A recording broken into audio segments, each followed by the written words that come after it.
Assalamualaikum warahmatullahi wabarakatuh. Saya Rempi Fitriani dari PAI 7A. Di sini saya akan memaparkan 5 makalah. Yang pertama, kelompok 1. Adapun judul makalahnya yaitu Hakikat dan Tujuan Pendidikan Islam. Yang pertama, pengertian pendidikan Islam. Pendidikan Islam adalah suatu sistem kependidikan yang mencakup seluruh aspek kehidupan yang dibutuhkan oleh hamba Allah, sebagaimana Islam telah menjadi pedoman bagi seluruh kehidupan manusia, baik duniawi maupun ukhrawi. Kemudian yang kedua, tugas dan fungsi pendidikan Islam. Secara umum, tugas pendidikan Islam adalah membimbing dan mengarahkan pertumbuhan dan perkembangan peserta didik dari tahap ke tahap sampai ke titik kemampuan optimal.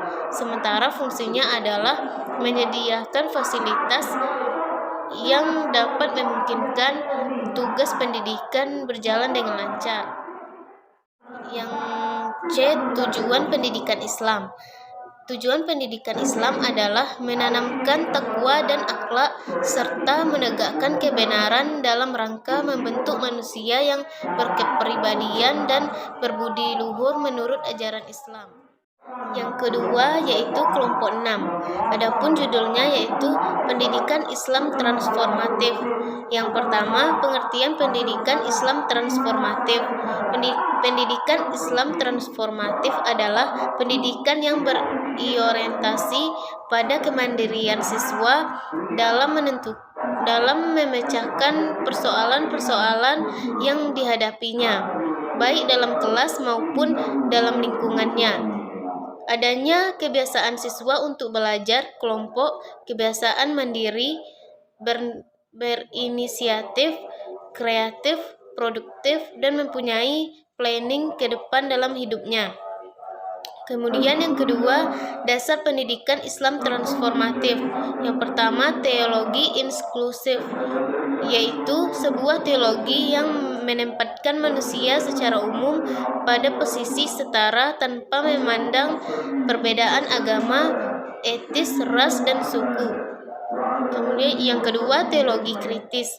Dengan teologi kritis berarti kita telah memfungsikan potensi manusia sebagai homo rasional yang membedakannya dengan makhluk lainnya, karena sesungguhnya dalam Islam juga sudah dijelaskan bahwa Al-Quran adalah sumber yang paling utama. Selanjutnya, paradigma pendidikan Islam transformatif. Yang pertama, paradigma sistematik organik. Yang kedua, paradigma holistik integralistik. Yang ketiga, paradigma humanistik. Dan yang keempat, paradigma idealistik transformatif. Kemudian yang ketiga yaitu kelompok 7. Yang pertama, pengertian pendidikan holistik komprehensif. Pendidikan holistik komprehensif adalah pendidikan yang bertolak dari filsafat tentang Tuhan, manusia, masyarakat, alam jagat raya, ilmu pengetahuan, dan akhlak mulia yang didasarkan pada nilai-nilai agama. Selanjutnya, landasan pendidikan holistik komprehensif. Ada beberapa landasan pendidikan holistik komprehensif. Yang pertama, landasan normatif. Yang kedua, landasan filosofis. Yang ketiga, landasan fisiologis. Yang keempat yaitu landasan sosiologis, dan yang kelima, landasan epistemologis dan historis. Selanjutnya, konsep pendidikan holistik komprehensif. Konsep ini tampak bahwa desain pendidikan holistik komprehensif banyak agenda yang harus diselesaikan, yakni sebanyak komponen pendidikan dengan berbagai elemen lainnya yang terkait.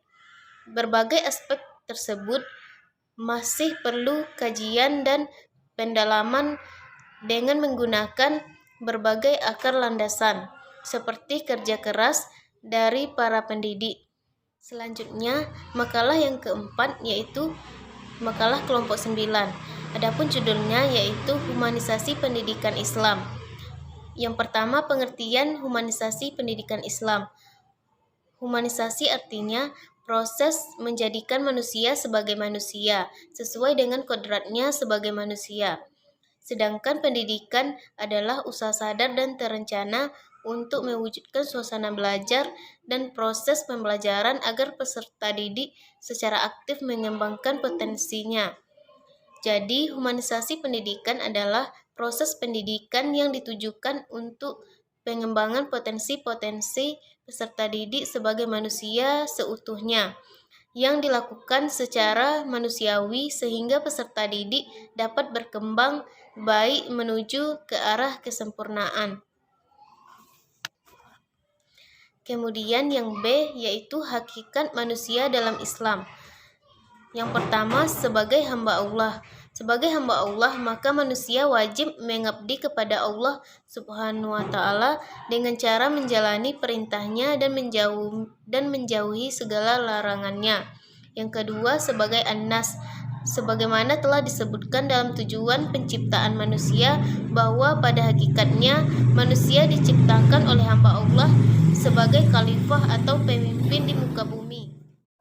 Yang ketiga yaitu sebagai Bani Adam.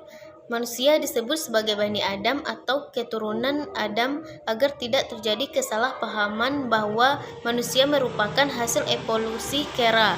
Sebagaimana yang disebutkan oleh Charles Darwin, Islam memandang manusia sebagai Bani Adam untuk menghormati nilai-nilai pengetahuan dan hubungannya di dalam masyarakat.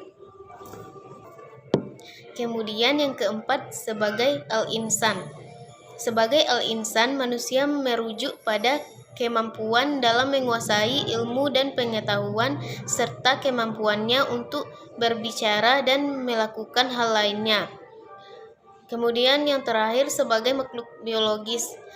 Sebagai makhluk biologis, manusia disebut sebagai makhluk al-bayar karena manusia memiliki raga atau fisik yang dapat melakukan aktivitas fisik, tumbuh dan memerlukan makanan dan lain-lain, sebagaimana ciri-ciri makhluk hidup pada umumnya. Yang C yaitu dimensi-dimensi pendidikan humanistik. Dimensi pendidikan humanistik adalah suatu kajian tentang segi-segi kemanusiaan, keunikan dan kekompleksan sosok manusia akan terus berubah dan berkembang ke arah titik cita-cita ideal dari konsep humanistik, yakni menempatkan manusia pada derajat yang tinggi. Makhluk mendapatkan perlakuan yang manusiawi serta makhluk yang berharkat dan bermartabat yang tinggi. Selanjutnya, makalah yang kelima, yaitu kelompok 3. Adapun judulnya yaitu profesional guru dalam rangka peningkatan mutu pendidikan. Yang pertama, pengertian profesionalisme guru. Guru profesional adalah guru yang mengenal tentang dirinya, yaitu dirinya adalah pribadi yang dipanggil untuk mendampingi peserta didik dalam belajar. Guru dituntut untuk mencari tahu secara terus-menerus bagaimana seharusnya peserta didik itu belajar. Kemudian yang kedua, karakteristik guru profesional. Yang pertama, guru profesional itu menguasai kurikulum. Yang kedua, menguasai materi semua mata pelajaran. Yang ketiga, terampil menggunakan multi metode pembelajaran. Yang keempat, memiliki komitmen yang tinggi terhadap tugasnya. Dan yang kelima, memiliki kedisiplinan dalam arti yang seluas-luasnya. Kemudian yang terakhir yaitu langkah-langkah untuk menjadi guru profesional. Ada 3 langkah untuk menjadi guru yang profesional. Yang pertama, seorang guru harus memiliki tugas dan tanggung jawab sebagai guru. Yang kedua, guru profesional senantiasa meningkatkan kualitasnya. Dan yang ketiga, seorang guru mampu memenuhi standar profesional di Indonesia. Baiklah, itulah kelima pemaparan makalah dari saya. Lebih dan kurang, saya mohon maaf. Saya tutup dengan wassalamualaikum warahmatullahi wabarakatuh.